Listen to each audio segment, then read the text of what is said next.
الشیطان الرجیم بسم اللہ الرحمن الرحیم الحمدللہ رب العالمین الصلاة والسلام علی اشرف الانبیاء والمرسلین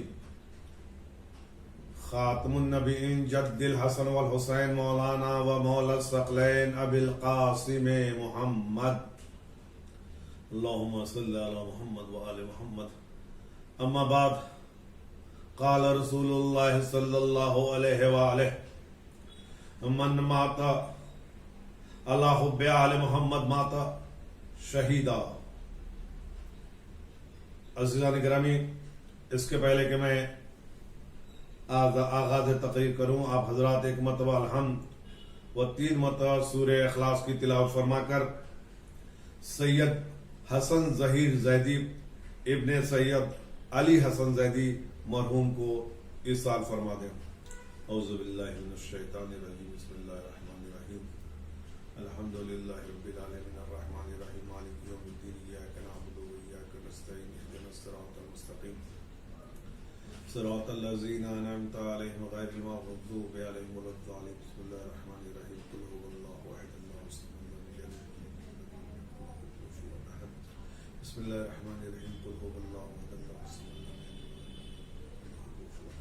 الرحمن الرحیم قل هو اللہ احد اللہ الصمد لم یلد قل هو اللہ احد اللہ الصمد لم یلد ولم یولد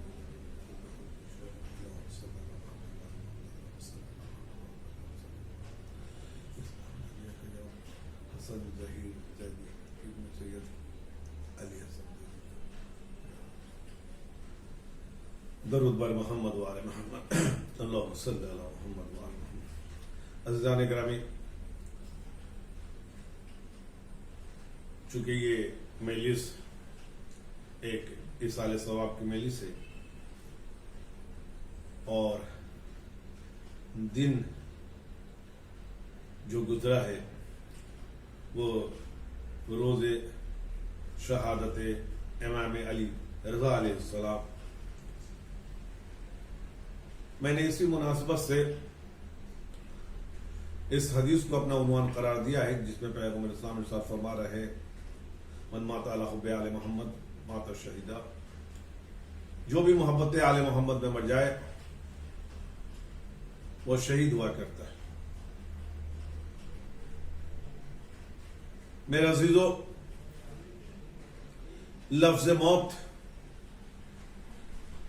ایک ایسا شے ہے یہ منہ پہ آتے ہی یا اس کا بیان ہوتے ہی موت سے پہلے انسان کے چہرے پر موت کے آثار نمایاں ہونے لگتے ہیں. یہ وجہ صرف یہ ہے کہ ہم نے موت کے مفہوم کو نہیں سمجھا ہے. ہم نے موت کا مطلب یہ سمجھا کہ مر جانا، گزر جانا، فنا ہو جانا، نیست و نابود ہو جانا. لیکن موت کا مزہ یا موت کا مطلب، موت کے معنی ہم نے ان دوروں سے نہیں لیا جنہوں نے موت کا مفہوم واضح کیا ہے. اس گھرانے کے بچے بھی موت کا تذکرہ یوں کرتے ہیں کہ موت شہد سے زیادہ شیرین ہے. تو جب موت شہد سے زیادہ شیرین ہو تو پھر اس میں گڑبڑاہٹ کا وجود نہیں ہونا چاہیے. میرے عزیزو، موت فنا کا نام نہیں ہے، موت انتقال کا نام ہے. اور موت سے ہم گھبراتے صرف اس لیے ہیں کہ ہم سمجھتے ہیں کہ دنیا میں رہنا ہی زندگی ہے. میرے عزیزو، یہ دنیا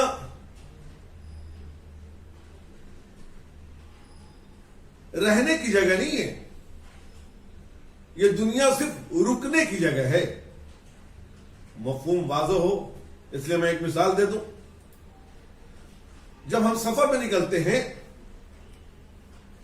ایک منزل سے دوسری منزل پہ جاتے ہیں،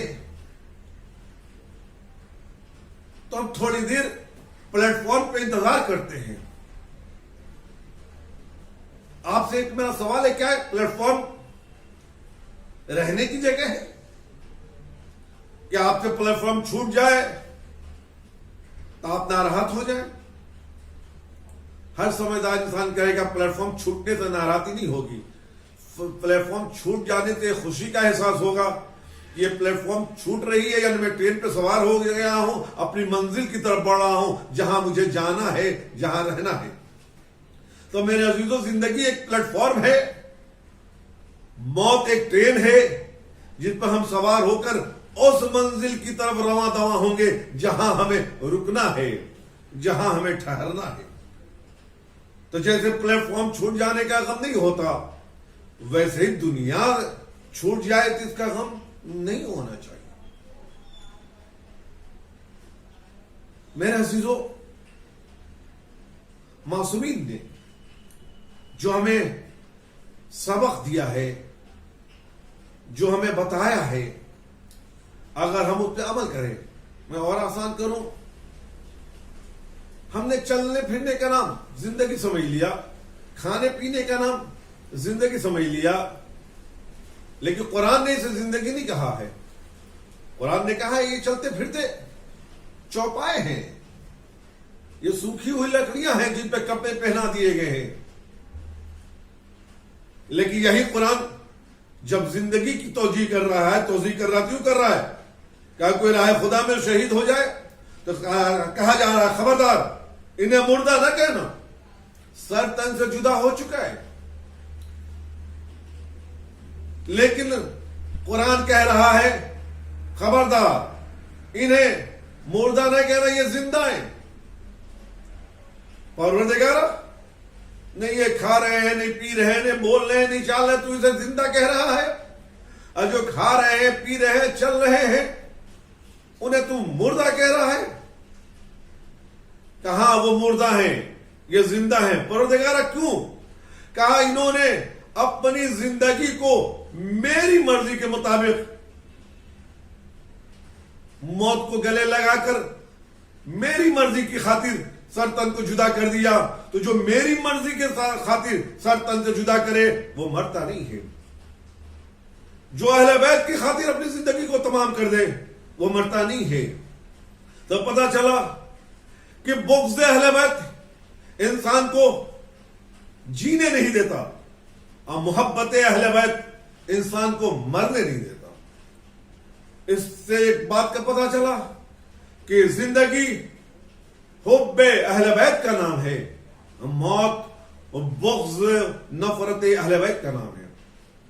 جس نے اہل بیت کا دامن چھوڑ دیا وہ سانس لے رہا ہو، بول رہا ہو، چل رہا ہو، پھر بھی وہ مردہ ہے. اور جس نے دامن اہل بیت کو تھامے رکھا، اس کا سر تن سے جدا ہو جائے، روح پرواز کر جائے، سر نو کے نیزہ پر آ جائے، پھر بھی وہ زندہ ہے.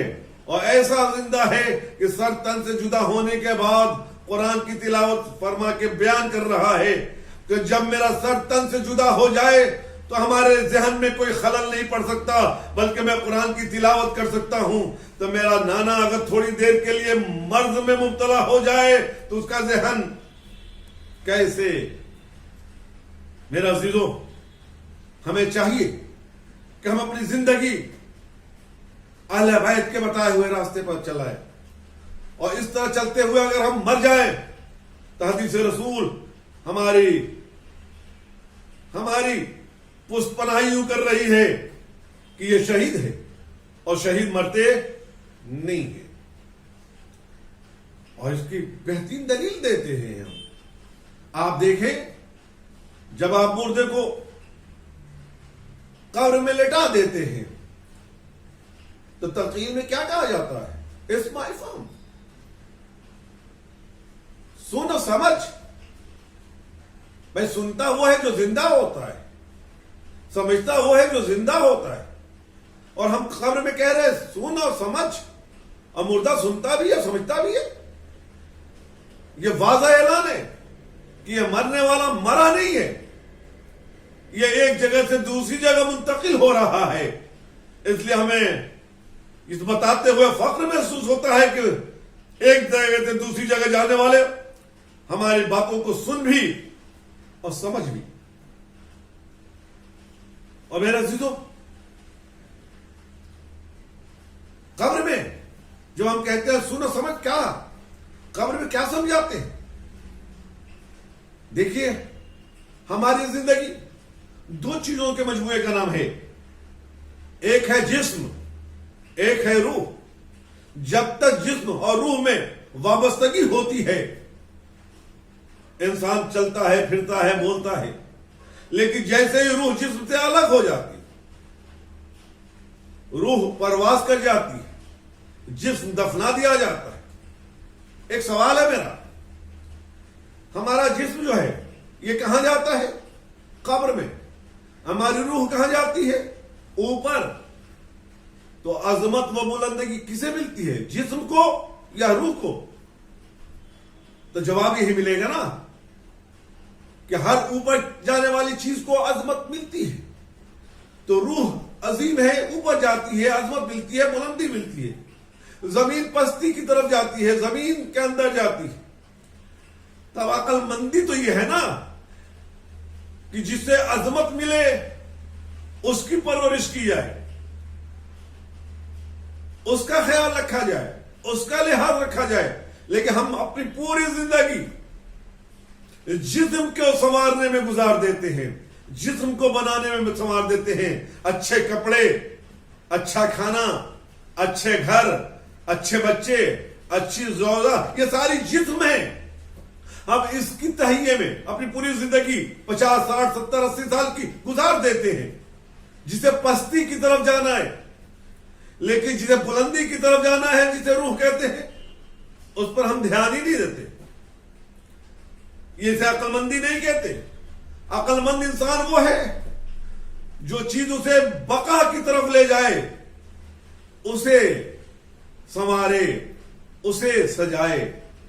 اور روح کو سنوارنا، روح کو سجانا ممکن ہی نہیں جب تک کہ ہم اہل بیت سے وابستہ نہ ہو جائیں. روح ہے کیا؟ روح امر ہے، اور امر جب تک جسم کے ساتھ وابستہ ہو، جسم لائق احترام ہو. لیکن جیسے ہی امر الگ ہوا، جسم اتنا نجس ہو جاتا کہ اگر آپ نے اسے چھو دیا تو آپ پہ غسل واجب ہو جاتا. یہ مرنے والا آپ کا عزیز ہے، لیکن جب تک زندہ ہے آپ اس کے ہاتھوں کا بوسہ لیتے ہیں، پیشانی کا بوسہ لیتے ہیں، اس کے گلے ملتے ہیں. جب تک روح سے، جب تک امر سے یہ جسم وابستہ ہے، لائق احترام ہے.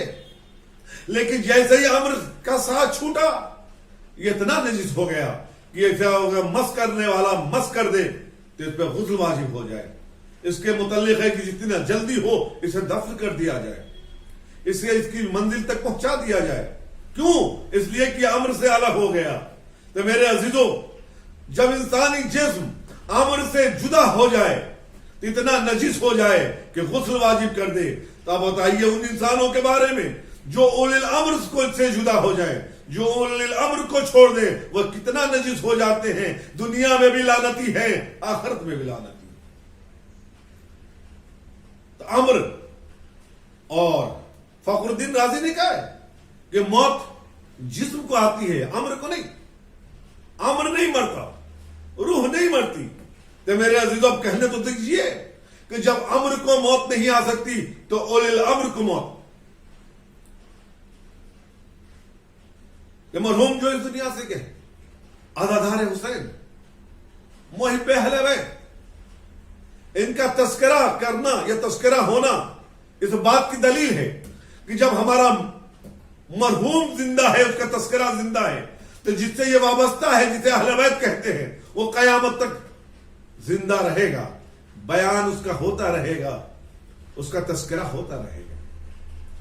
میرے عزیزوں، آپ جانتے ہیں کہ مرنے کے بعد مردے کو غسل دیا جاتا ہے، کفن پہنایا جاتا ہے. اور یہ ہمارے مذہب کے سلیقہ ہے، طریقہ ہے کہ ہم کفن پر سورہ یاسین لکھتے ہیں، ہم کفن پر نعت علی لکھتے ہیں، ہم کفن پر